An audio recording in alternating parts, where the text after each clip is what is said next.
Within just my lifetime, there have been about 10 volcanic eruptions in Iceland. And that's only if you count the ongoing series of eruptions in Reykjanesi as one event. Of course, in reality it's been like 6 or 7 different eruptions, but yeah, it's an ongoing series of eruptions. The eruptions in Reykjanesi, or as they're known in Icelandic, the Fagradalsfjalls eldar, have of course been a media sensation. Because in the beginning they were just sort of very photogenic, it was very easy for people to get to them, and they were small and contained enough that it didn't pose a major threat to people or infrastructure. But that eventually changed. Now they have ruined some infrastructure, destroyed houses, and led to one fatality. However, in the grand scheme of things, the only reason why the Fagradalsfjalls eldar are, well, in the news so much is because, yeah, they happen to be occurring very close to settled areas, meaning that a lot of people can witness the nature's raw power in action, whether they want to or not. And this isn't always the case for volcanoes. In fact, most people throughout Icelandic history have strategically decided to build, live as far away from the volcanoes as they can. I mean, look at this volcano here. Notice how nobody's built a house anywhere on top of it? Yeah, it's because no one ever would. Also wouldn't make any sense, because there's no vegetation there, and obviously, just like anywhere else in the world, the majority of Iceland's history was dominated by agriculture, and yeah, this is close proximity to a volcano usually looks something like this, meaning not conducive to raising any crops or having animals. Thus, of course, most of our volcanoes are somewhere in the interior, some located within glaciers, so they don't always cause a lot of bother, even when they do have an eruption. But yeah, other than being located, well, conveniently or inconveniently close to settled areas, there isn't anything that special about the Fagradalsfjalls eldar. If they were located, I don't know, here or here, I don't think they would get nearly as much media coverage, as it would be very hard to get there and take a selfie like this. Or this.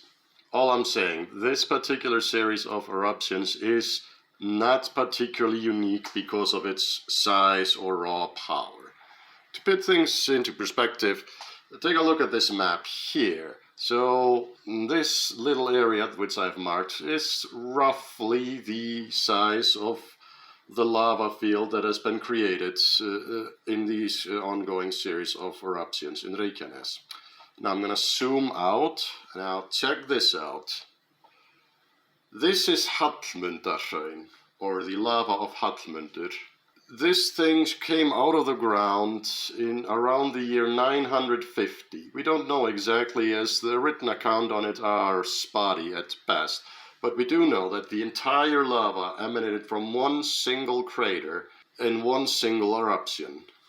And yes, it did absolutely devastate some farms and farmlands, but again, due to the written record being very spotty, we don't actually know how, if there were casualties or how serious they were. Now, some of you may at some point have heard about the so-called Laki eruptions, known in Icelandic as the Skaftár eldar of 1783. This, of course, was the deadliest eruption in all of Icelandic history. Not because a lot of people got suffocated under ash or died because of the lava, but the poison gases and ash ruined crops, which caused farm animals to die off in record numbers, which eventually led to a famine. And about 20% of all Icelanders alive then died as a result.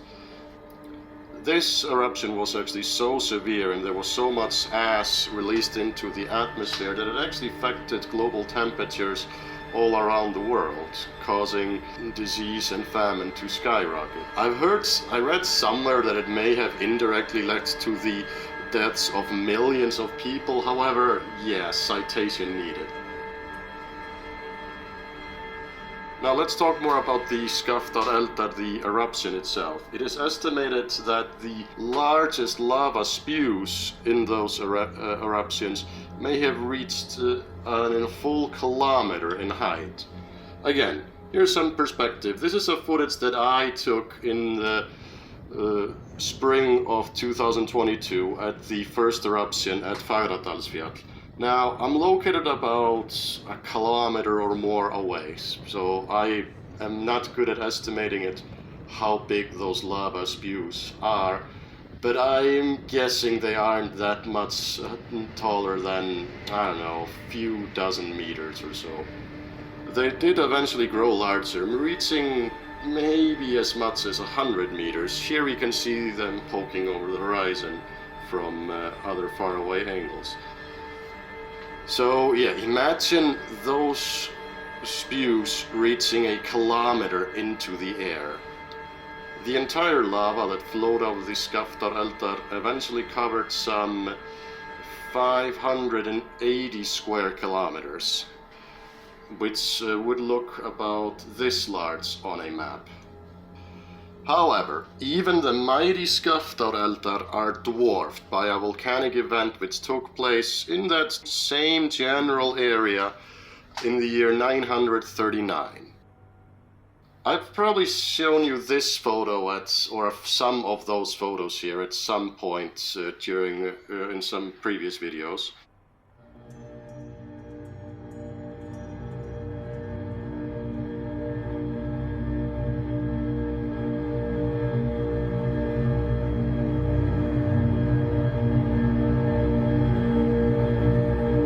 What you're looking at is Eldgjá, or the Fire Canyon. Now from here it just looks like some sort of canyon, which, yeah, I mean it is, but it's not the kind of canyon you think it is. Eldgjá is actually the epicenter of a major volcanic rift where, yeah, the earth opened up, a giant gorge opened and lava spewed out. The lava field created by the eruption of Eldgjá is estimated to have been around 800 square kilometers at its largest extent. Some of it is still visible today, however much of it has been buried by other more recent eruptions, like the before mentioned Skaftáreldar. And it is also estimated that the spews of lava out of Eldgjá may have reached as high into the air as 1.5 kilometers. So again, putting that into perspective, this is how it would look like to look at the Skaftáreldar spews, and here it is what it would look like to look at the spews from the before mentioned Eldgjá. It is actually estimated that the Eldgjá eruption may have been the single largest lava eruption to have ever been witnessed by any humans at any point in history. Not in Icelandic history, world history. Yeah, that's pretty scary. And that is not even the largest lava eruption to have occurred in Iceland since the end of the Ice Age, but now I think we're getting a bit ahead of ourselves. And the reason I'm making this video is because, well, again, because of the eruptions near Fagradalsfjall have been in the news so much, we mustn't forget that at the same time, or not, reported as much, you always hear, like every few months in Iceland, you always hear news about other volcanoes that the scientists are watching and have some worries about. Like, okay, currently they are worried there was a series of earthquakes in Bárðarbunga. Bárðarbunga, Iceland's largest caldera and part of Iceland's largest volcano system. A system that is related to the same system which has produced some of the largest eruptions in all of Icelandic history, both, settled history and prehistory. So that's fun. And also they're monitoring some mountains in Snæfellsnes in Western Iceland, the country that hasn't seen any volcanic activity since the 900s. But then again, Reykjanesi also hadn't experienced any volcanic activity since the Middle Ages, so yeah, that's also the scary thing. Like, it's like you're never 100% safe. Like, there are known volcanoes that have existed for thousands of years. We know where they are. But then, one day, there can be just a new volcano erupting and it's like literally in your backyard and it ruins 1/3 of your town. So yeah, that's fun.